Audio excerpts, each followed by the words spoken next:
बिस्मिल्लाहिर्रहमानिर्रहीम। अस्सलाम वालेकुम नाज़रीन, उम्मीद और दुआ करता हूँ कि आप लोग जहाँ जहाँ पर होंगे खैर आफियत से होंगे। एंड आज के इस ब्लॉग के अंदर दो तीन स्टोरीज हैं वो आपकी खिदमत में रखता हूँ।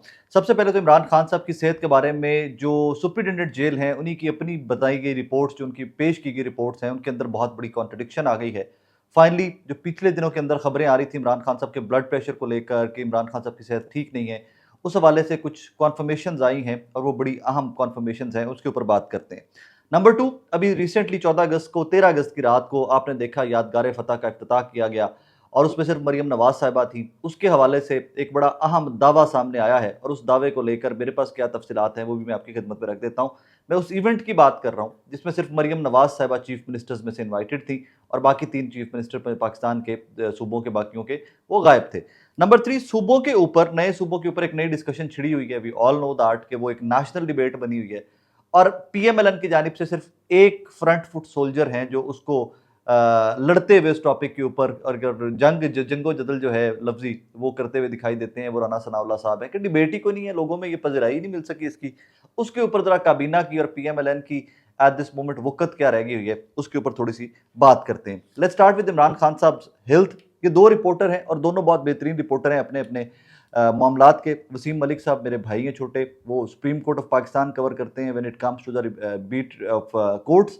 तो सुप्रीम कोर्ट के ऊपर जिन लोगों का बाकायदा ग्रिप है, पढ़ी लिखी ग्रिप है, जो पढ़ के मेहनत करके रिपोर्ट करते हैं, Waseem is one of those reporters. Waseem ने आज रिपोर्ट किया, ब्रेकिंग न्यूज, इमरान खान के गैर मुतवाजन ब्लड प्रेशर की तस्दीक। सुप्रिटेंडेंट अडयाला जेल की जानिब से सुप्रीम कोर्ट में जमा कराई गई रिपोर्ट में इमरान खान के गुज़श्ता 3 सालों के तमाम तिब्बी मुआयनों की तफसीलात शामिल की गई हैं। रिपोर्ट के मुताबिक साबिक वज़ीर-ए-आज़म इमरान खान ने 1 अगस्त 2026 को ब्लड प्रेशर के उतार चढ़ाव, सर दर्द, बेचैनी, दिल की धड़कन तेज़ होने और शदीद जहनी तनाव की शिकायत की, जिस पर professor doctor Akhtar Ali Bandesha, consultant cardiologist, PIMS अस्पताल ने उनका तिबी मुआयना किया। मुआयने के दौरान इमरान खान का ब्लड प्रेशर 140/100 रिकॉर्ड किया गया, जबकि फरवरी 2026 में इसी डॉक्टर के मुआयने के दौरान इनका ब्लड प्रेशर बिल्कुल नॉर्मल यानी 120/80 था। रिपोर्ट के मुताबिक डॉक्टर ने दर्ज झैल सिफारिशात तजवीज़ की हैं।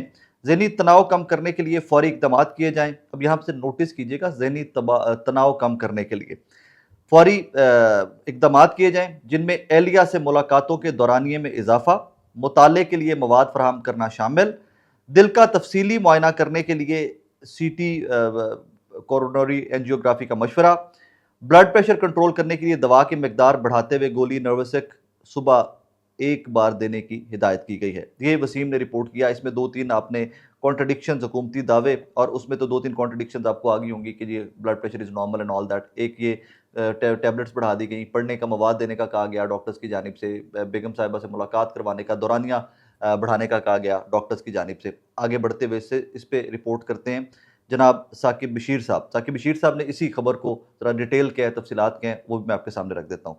साकिब बशीर साहब लिखते हैं, इमरान खान की दिल की धड़कन तेज़ होने, सर दर्द, ब्लड प्रेशर की शिकायत मुतालिक सुप्रिटेंडेंट अडयाला जेल ने तस्दीक कर दी। फिर दिल के डॉक्टर समेत दीगर की जानिब से चेकअप करने के मुतालिक भी रिपोर्ट जमा करवा दी है। आगे वो लिखते हैं, ब्रेकिंग न्यूज, इमरान खान मुतालिक अडयाला जेल सुप्रिटेंडेंट रिपोर्ट्स में बड़ा तजाद सामने आ गया। अडयाला जेल सुप्रिटेंडेंट बार बार इस्लामाबाद हाईकोर्ट में रिपोर्ट जमा करा रहे हैं कि इमरान खान को जेल में अखबार, टीवी और बुक्स फराहम की जा रही हैं, सब सहूलियात फराहम की जा रही हैं, जबकि आज उसी सुप्रिटेंडेंट अडयाला जेल ने सुप्रीम कोर्ट में डॉक्टर्स की सिफारिशात पर मुबनी रिपोर्ट जमा कराई है, जिसमें डॉक्टर्स ने 1 अगस्त फिर 10 अगस्त को जेल हुकाम को तजवीज़ किया कि इमरान खान को अखबार, टीवी, बुक्स फराहम करें, बीवी फैमिली से मुलाकातें ज़्यादा से ज़्यादा करवाएं। आगे ये इंतहाई खतरनाक पोर्शन जो अब आ रहा है इस खबर का, जेल में ब्लड प्रेशर का उतार चढ़ाव, सर दर्द, बेचैनी और परेशानी की बढ़ती हुई शिकायत के बाद हुकूमत के बनाए हुए मेडिकल बोर्ड ने इमरान खान को सुबह 10 बजे और रात 8 बजे नींद की आधी आधी टेबलेट देना तजवीज़ कर दिया। आगे बढ़ते हुए साकिब बशीर साहब लिखते हैं, पिम्स के मेडिकल बोर्ड की जानिब से सुप्रिटेंडेंट जेल की जमा कराई रिपोर्ट में नया इंकशाफ। पिम्स मेडिकल बोर्ड लिख रहा है, इमरान खान का जेल में anxiety level triple plus plus plus तक पहुंच चुका है। मैंने एक डॉक्टर से पूछा ये क्या होता है, तो उसने बताया ये सिर्फ एंग्जाइटी और प्लस प्लस प्लस का मतलब ये है कि बेचैनी, बेसुकूनी बहुत ज़्यादा लेवल तक बढ़ चुकी है। ये इमरान खान साहब के बारे में रिपोर्ट जो आज सुप्रीम कोर्ट ऑफ पाकिस्तान के अंदर जमा हुई है, जिसके ऊपर एक्सक्यूज मी आपको और मुझे बार बार बताया जाता रहा कि जनाब वो सुपर फिट हैं, वो ये है वो है। यार we are all human beings. मैं इसमें बहुत जाती जाती मिसालें आपको दे के भी इसमें समझाना चाहूंगा।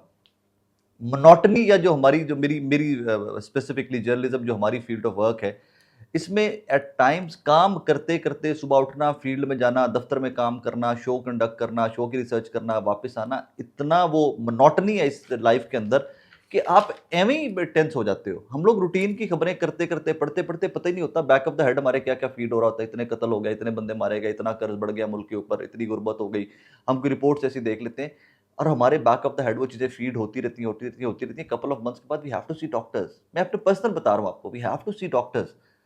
यार एक बंदा जो दुनिया के अंदर पाकिस्तान की पहचान था, आपने उसको सालों के लिए जेल के बार्स के बिहाइंड द बार्स फेंक दिया और फिर आपने उसको पता नहीं सॉलिटरी कन्फाइनमेंट क्या क्या किया कि कैद तन्हाई में रखा, फैमिली से मुलाकातें बंद हैं, वकला से मुलाकातें बंद हैं, डॉक्टर्स जो हैं वो जाते हैं रातों रात, आप उसको अस्पतालों में लेके जाते हो, खान साहब को वहां से ट्रीटमेंट करवा के लेके आ जाते हो। और वो बंदा सिर्फ फॉर सिंगल सेकंड इमेजिन कीजिए, मैं सिर्फ एक आपको मिसाल दूंगा इमरान खान साहब के उस जलसे की। लाहौर में जो हॉकी स्टेडियम है, यहाँ पे एक जलसा हुआ था इमरान खान साहब का। I was covering that, I was there. मैं आपको हल्फन कह रहा हूं नाजरीन, जिस तरफ निगाह जाती थी सिर्फ पाकिस्तानी पाकिस्तानी नजर आते थे, सिर्फ अफराद ही अफराद नजर आते थे, सारी सर नजर आते थे। और फिर जलसा खत्म होने से पहले मैं जलसागाह से बाहर निकलकर देखने आया था कि बाहर की सूरत हाल क्या है, और बाहर भी जहां तक मेरी नजर जा रही थी सिर्फ लोग ही लोग थे। And all those people were right out there सिर्फ इमरान खान साहब को सुनने।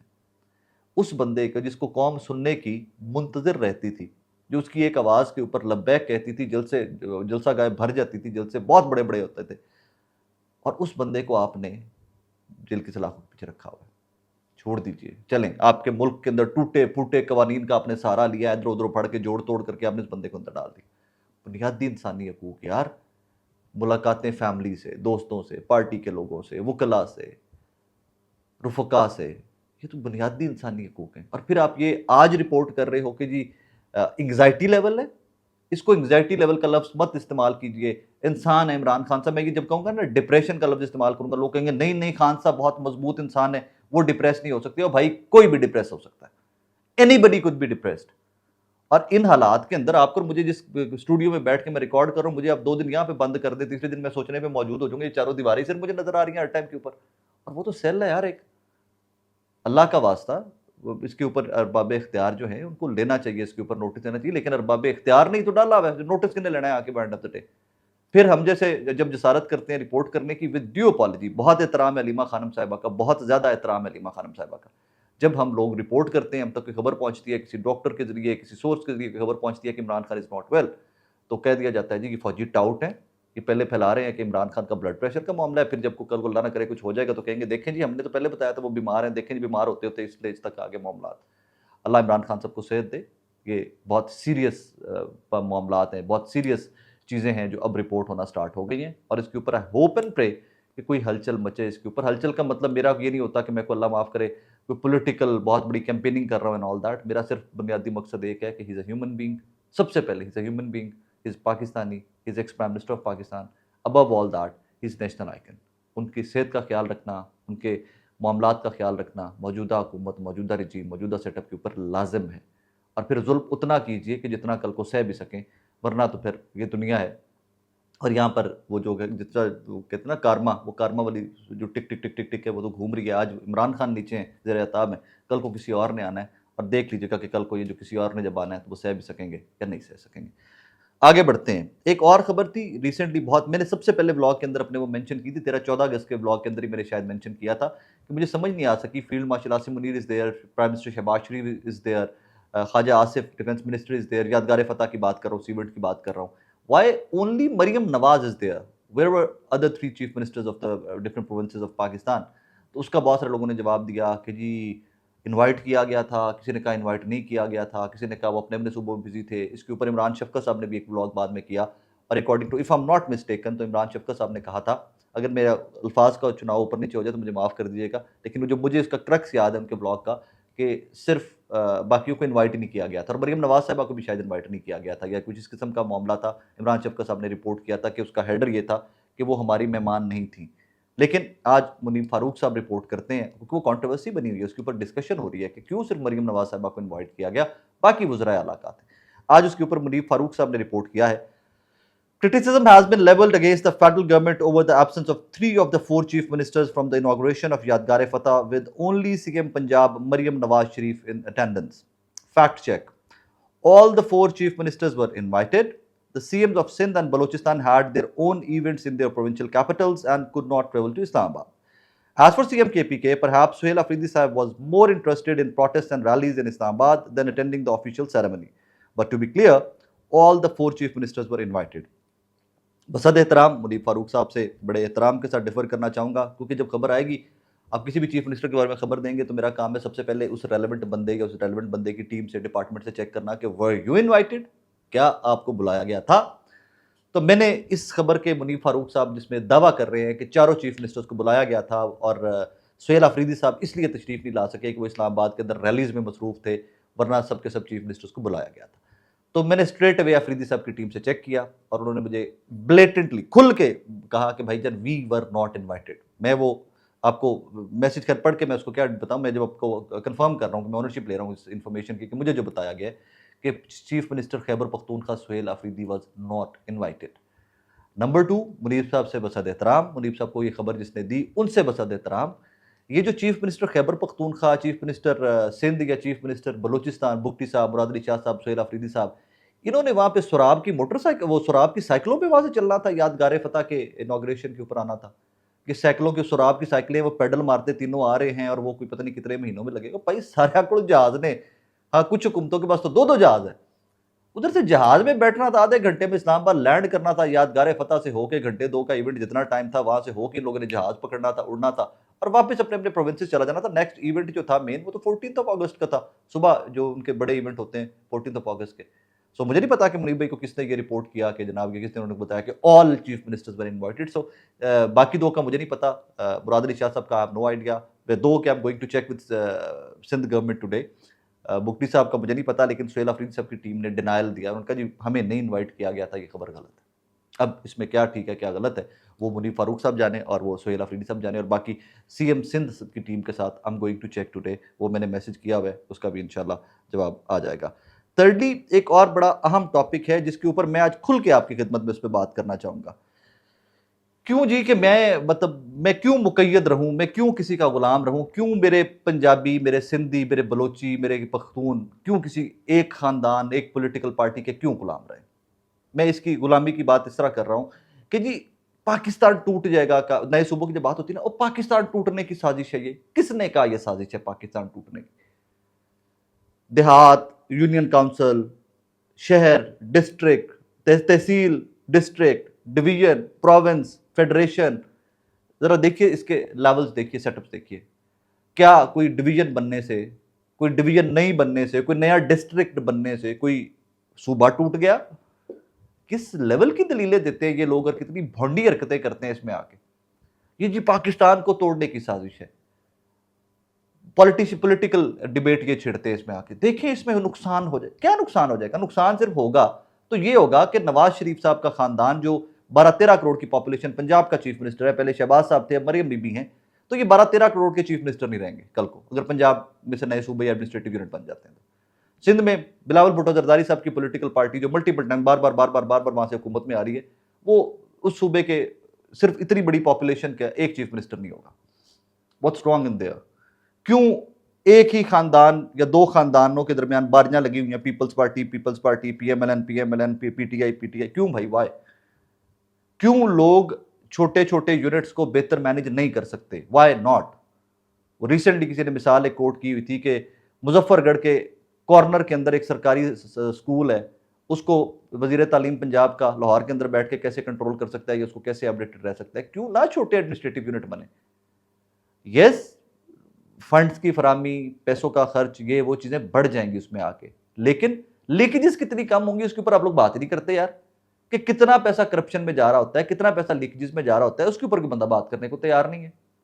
और औकात ये है कि इस पॉलिटिकल डिबेट में जो स्टॉलवर्ट या जो इधर से पीएमएलएन ने आगे जिनको किया हुआ है ना कि जंगो जदल जो कर रहे हैं, वो राना सनाउल्लाह साहब है जो मीडिया के ऊपर आकर रोज सूबों के ऊपर बात कर रहे हैं।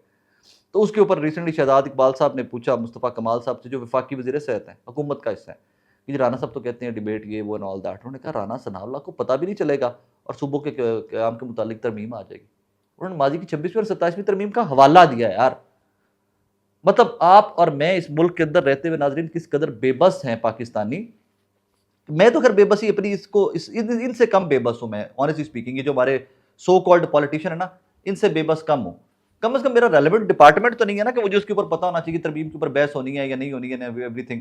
आई am not part of that process. So इनसे मैं कम मुझे लगता है कि बेबस हूं। ये तो इतने बेबस हैं बेचारे कि खुद होते टीवी के ऊपर आके मान रहे हैं। देखिए जब फैसला हो गया उसके बाद तरमीम आती है, थोड़ी बहुत बहस होती है और तरमीम पास कर दी जाती है। राना साहब को तो पता भी नहीं चलेगा। राना साहब इज सीनियर पॉलिटिशियन, जिंदगी दे दी उस बंदे ने सियासत को, और उसके बारे में मुस्तफा कमाल साहब कह रहे हैं राणा साहब को की पता। अरे बच्चे चल साइड पे हो, तुम्हें क्या पता, बच्चे बैठ जाओ साइड पे हो, ये बड़ों का काम है, चलो साइड पे हो जाओ। ये मुस्तफा कमाल साहब साथ ये भी कह गए हैं कि मैं बहुत इज्जत करता हूँ राना सनाउल्लाह की, बसद एहतराम एंड ऑल दैट, कह के ये चले गए कि राणा साहब को की पता। मुझे नहीं पता कि राणा साहब को क्या पता है और क्या नहीं पता। मुझे ये पता है कि हर वो फैसला जो इन इक्तदार के भूखे खानदानों के इक्तदार के लिए खतरा है, ये उसके खिलाफ खड़े होंगे। वो कल ही देख रहा था मैं, ज़रियाब राजपूत साहबा का शो का क्लिप पब्लिक न्यूज़ पे होता है उनका, ज़रियाब साहबा का शो। तो उसमें वो डिस्कशन थी कि क्या ही अच्छा हो, मज़ीद सूबे बन जाएंगे तो एक में जुनैद सफदर होंगे, एक में मरियम बीबी होंगी, एक में हमजा शहबाज होंगे वज़ीर आला। तो भाइयों ऐसा नहीं होगा। ये जोक की हद तक ठीक है, ऐसा इंशाल्लाह नहीं होगा। नई लीडरशिप आएगी यार, नए सूबों से नए लोग उठेंगे, नए पॉलिटिशियन उठेंगे, मजबूत बल्दियाती निज़ाम नीचे लेके आए, सूबे छोटे करें, एडमिनिस्ट्रेटिव यूनिट बेहतर करें। यकीन मानिए ये लॉन्ग रन ये आपके और मेरे मुल्क के लिए बहुत बेहतर होगा। पढ़िए इसके ऊपर, डिबेट कीजिए इसके ऊपर, मॉडल्स देखिए कि जिन लोगों ने नए सूबे बनाए, जिन मुल्कों ने बनाए, टैक्स कलेक्शन का कैसे उन्होंने निज़ाम बनाया। यस, मैं इस चीज़ के ऊपर बिल्कुल आपसे मुत्तफिक हूं कि ये बहुत बड़ा प्रोसेस है। ये एक कॉन्स्टिट्यूशनल अमेंडमेंट के जरिए पॉसिबल नहीं है। इसका फ्रेमवर्क, इसका financial framework, administrative framework, political framework, हदूदो कयूद का तयन करना बहुत औखा काम है। यहाँ पर जरखेज़ दिमाग बिठाइए, कॉन्स्टिट्यूशनलिस्ट बिठाइए, एडमिनिस्ट्रेटर्स बिठाइए, सबको बिठाकर टाइम दीजिए, 2-4 माह 6 माह साल का टाइम दीजिए कि बैठो काम करो। ये तुम्हारे सामने पाकिस्तान का मैप है, ये तुम्हारे सामने एनएफसी पड़ा हुआ है, इतने पैसे हैं, ये टैक्स कलेक्शन है, ये एक्सपोर्ट्स है, फला एरियाज की, बैठ के बताओ हमें कैसे करना है, फिर इसके ऊपर काम कीजिए। It's a lengthy process. But अगर आप ये कहें कि ये this is not good project और ये पाकिस्तान टूटने की साजिश है, तो that is not going to happen and nobody should buy that and nobody is going to buy that. Let me assure you guys, nobody is going to buy that. मैं हल्फन आपको कह रहा हूं, कल मैं एक तकरीब में था, अपने गांव वापस गया हुआ था। वहां पर बैठकर मुझे गांव में दो डिफरेंट मतलब एक्सट्रीम्स, एक ब्यूरोक्रेट सबका टॉप लेवल के ब्यूरोक्रेट, उनसे मेरी मुलाकात हुई तो उन्होंने भी कहा कि यार सूबे बन रहे हैं कि नहीं बन रहे। मैंने कहा जी सुना तो है कि बन रहे हैं, बनने चाहिए यार, एडमिनिस्ट्रेटिव यूनिट बनने चाहिए। और एक चाचा मेरा जट बूट मेरी तरह का आम देहाती जिम्मेदार, मुझे उसने भी बैठ के पुत्रा सुने सूबे बनते पे बना लगे ने कि नहीं बना लगे। मैं चाचा सुनिया तो है कि रौला पिया सूबे का, तू दस तेन की लगता बनने चाहिए कि नहीं बनने चाहिए। मैं जी मैंने तो लगता बनने चाहिए। एंड आगे से मुझे उनका जो काउंटर आया, उन्होंने कहा यार मैंने भी लगता है बनने चाहिए, पर रौला पल भी बड़े लोग पाते सन, फलाना आया सी उस भी रौला पाया, फलाना आया सी उस भी रौला पाया, पर बना नहीं सके। हुण पता नहीं ये बना लैण दे कि ना बना लैण। सो इट्स डिस्कशन उस लेवल पे हो रही है कि भाई हर घर के अंदर सूबों के ऊपर बहस हो रही है। राणा साहब कहते हैं पब्लिक में पजराई नहीं मिली। और भाई पब्लिक में पजराई कैसे मिलती है कि पिंड भी जाओ तो उत्थे भी बहस होंदी पई है, लाहौर आओ उत्थे बहस होंदी पई है, सीएम ऑफिस जाओ उत्थे बहस होंदी पई है, पीएम ऑफिस जाओ उत्थे गल होंदी पई है। और डिस्कशन की होंदी है, और पब्लिक दी पजराई की होंदी है कि लोग कोई जलसे जुलूस करते पे, कोई एहतजाज हो रहा है इसके खिलाफ कि जी नहीं होने चाहिए सूबे, नहीं बनने चाहिए। No, people pros and cons calculate कर रहे हैं। People are calculating pros and cons के अच्छा क्या है, बुरा क्या है, कैसे बनेंगे, कौन बनाएगा, कैसे बनेंगे, कॉन्स्टिट्यूशनल अमेंडमेंट कहाँ कहाँ पे आएगी, एडमिनिस्ट्रेटिव इंफ्रास्ट्रक्चर कैसे कैसे चेंज होगा। That's how things are looking right now and hope and pray कि अल्लाह करे कि ये मुल्क बेहतरीन स्टेप हो हमारे मुल्क के लिए, आपके मेरे लिए, और इसके ऊपर अमल दरामद हो। ये हैजमनी इनकी ये जो है ना, वो लाट साहब बनकर सारे उत्ते बैठे ने 50-50 साल तो साढ़े जान छुट्टे साढ़े तो साड़ी ना तो कोई बेहतर लोग होण, कोई नौजवान होण, कोई नवे मुंडे होण, कोई पढ़े लिखे लोग होण, कल वजीर बनन। मैं आज भी आपको इस चीज़ के ऊपर बड़ा मैं ब्लेटेंटली इस चीज़ को मानता हूँ कि मैं आज भी सुहेल अफरीदी का फ़ैन हूँ एक चीज़ के ऊपर कि यार एक आम आदमी उठ के चीफ मिनिस्टर बना था, एक आम आदमी। और ये पंजाब में से कोई चीफ मिनिस्टर बनेगा उस तरह काम, मैं उसका भी फैन होगा, किसी भी पॉलिटिकल पार्टी से हो, डजंट मैटर। सिंध से कोई उठेगा मैं उसका फैन होगा कि यार आम हम्बल बैकग्राउंड का बंदा उठा है, रब ने उसको chief minister Punjab Sindh KPK या बलूचिस्तान बनाया है। सो इस तरह के लोगों को आगे आने का मौका मिलेगा, नई लीडरशिप मिलेगी, नए लोग सामने आएंगे, नए आइडियाज सामने आएंगे, लोगों को एक होप मिलेगी, and that is what we should pray for. अपना ख्याल रखिएगा, दुआ में याद रखिएगा। अल्लाह हाफिज़।